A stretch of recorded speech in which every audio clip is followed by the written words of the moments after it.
আসসালামু আলাইকুম সুপ্রিয় দর্শক।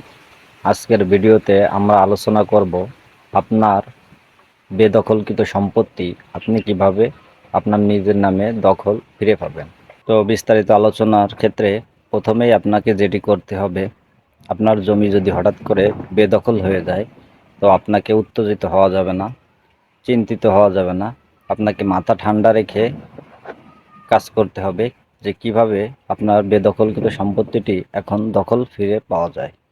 তো এর জন্য সর্বপ্রথম আপনি যেটি করবেন, আপনার যে জমিটি বেদখল হয়ে গেছে সেই বেদখলকৃত সম্পত্তিটি কিছু ছবি তুলবেন এবং ভিডিও করবেন, এবং যারা দখল করছে তারা সেই জমিটিতে কিভাবে দখল করছে, তারা কোনো স্থাপনা যদি তৈরি করতে যায় তো সেটারও কিছু ছবি তুলবেন এবং ভিডিও করবেন। তো এরপর আপনার পার্শ্ববর্তী যারা প্রতিবেশী আছে তাদেরকে আপনি সাক্ষী হিসাবে, সাক্ষী স্বরূপ তাদের কাছ থেকে কিছু বিস্তারিত আলোচনা সহ একটা ভিডিও নিতে পারেন। এরপর আপনার জমিটির যে বেদখলকৃত যে জমিটি সেই জমিটির কিছু কাগজপত্র প্রমাণস্বরূপ আপনাকে সংগ্রহ রাখতে হবে। তার ভিতর আছে সিএস পর্চা, এসএ পর্চা, বিআরএস পর্চা এবং খাজনা পরিশোধের রসিদ, দলিল ইত্যাদি। এই সব ডকুমেন্টসগুলোকে আপনার সংগ্রহে রাখতে হবে। এরপর আপনাকে থানায় যেতে হবে এবং থানায় গিয়ে একটি জিডি করে রাখতে হবে।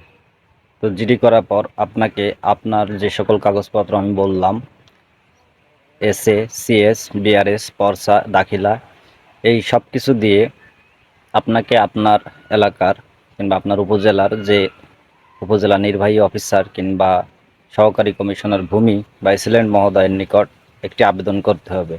তারা আপনার আবেদনের প্রেক্ষিতে আপনার এই যে জমি, বেদখলকৃত জমি, এটি নিয়ে তারা সরজমিনে একটা পূর্ণাঙ্গ তদন্ত করবে এবং তদন্ত করার পর যদি তদন্ত রিপোর্টে তারা প্রমাণ পায় যে না, আপনার জমিটি কাগজপত্র সবই ঠিক আছে, কিন্তু অন্য কেউ কোনো একটা ডকুমেন্টস মিথ্যা বানিয়ে কিংবা ভুয়া বানিয়ে আপনার জমিটি দখলে নিচ্ছে, তাহলে তারা আপনাকে আপনার জমিটির দখল বুঝিয়ে দিতে পারে।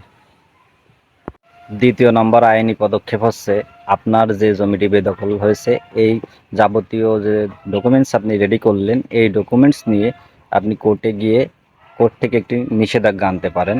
অর্থাৎ ওই জমির উপরে আপনি কিংবা যারা আপনার জমিটি দখল করেছে তারা কোনো ধরনের কোনো স্থাপনা তৈরি করতে পারবে না, কোনো নতুন কোনো কিছু করতে পারবে না, আপনিও পারবেন না এবং তারাও পারবে না। এটির জন্য আপনাকে আদালতে একটি 144-এর মামলা করতে হতে পারে, যেটি আপনাকে আপনার জমিটির উপর একটি নিষেধাজ্ঞা এনে দিবে যে আপনি এবং যারা দখল করছে কোর্টে যতদিন আদালতে এটির কোনো ফয়সালা না হয় ততদিন পর্যন্ত আপনি কিংবা তারা এখানে কোনো ধরনের কোনো স্থাপনা তৈরি করতে পারবেন না। উভয় পক্ষ শান্তি শৃঙ্খলভাবে এখানে বসবাস করবেন। এবং এই মামলার শেষ পর্যায়ে গিয়ে আপনাকে আদালত থেকে যদি আপনাকে রায় দেয় তাহলে আপনার জমিটি আপনি দখল বুঝে পাবেন কিংবা দখল করে নিতে পারবেন। কিংবা যদি দেখা যায় যে না, আসলে প্রকৃতপক্ষে যারা আপনার জমিটি দখল করছে তাদের কোনো ডকুমেন্টস ছিল কিন্তু আপনার কাছে ওই ডকুমেন্টসটি নেই এবং জমিটি আপনি পাবেন না, আদালত যদি তাদেরকে রায় দেয় তাহলে তারা রায় পাবে। যেহেতু আপনি নিশ্চিত হয়ে এখানে মামলা করতেছেন যে আপনার সমস্ত ডকুমেন্টস ঠিক আছে, এই জমিটি আপনারই এবং আপনি এই জমির মালিক, সেহেতু আশা করি আদালত থেকে যে রায়টি হবে সেটিও আপনার পক্ষেই হবে। পরবর্তী বিষয় হচ্ছে, আপনি আপনার বেদখলকৃত সম্পত্তিটি কখনো গাছ জোরে কিংবা জোরপূর্বক দখল নিতে যাবেন না। কারণ আপনি যদি আপনার বেদখলকৃত সম্পত্তিটি জোরপূর্বক দখল নিতে যান, প্রতিপক্ষ যেহেতু শক্তিশালী, আপনার জমিটি তারা দখল করছে, সেহেতু তাদের সাথে আপনি পারবেন না এবং একটা বিবাদের সৃষ্টি হবে। এর বিনিময়ে তারা কিন্তু আপনার নামে চাইলে ফৌজদারি মামলা করতে পারে। সেক্ষেত্রে কিন্তু ফৌজদারি মামলা হলে আপনি কিন্তু অপরাধী হিসেবে সাব্যস্ত হবেন। দ্বিতীয়ত বিষয় হচ্ছে যে তাদের সাথে কোনো ধরনের সমঝোতা কিংবা লিখিত কোনো চুক্তি করতে যাবেন না। অনেকে হয় কি যে আপনার জমিটি যাক এটা দখলে নিছে, তো এটার বিনিময়ে আমরা একটা চুক্তি করে আমি আপোষ মীমাংসা করি। কিন্তু আপনি যদি এ ধরনের চুক্তি করে আপোষ মীমাংসা করে থাকেন তাহলে প্রতিপক্ষ বুঝবে যে আপনার নিশ্চয়ই কোনো দুর্বলতা আছে, যার কারণে আপনি তাদের সাথে আপোষ মীমাংসা করতে চাচ্ছেন এবং এই পরবর্তীতে এই আপোষ মীমাংসার ডকুমেন্টসই আদালতে তারা উত্থাপন করে তারা একটা ফায়দা লুটবে। সর্বশেষ যে কথা সেটি হচ্ছে যে বর্তমান 3 নম্বরে আরও একটা আইন আছে, সেটা হচ্ছে যে দলিল যার জমি তার। অর্থাৎ আপনার যেহেতু কাগজপত্র আছে, দলিল আছে, সব কিছু আছে, তো এই জমিটি সর্বশেষ পর্যায়ে কিন্তু আপনিই পাবেন।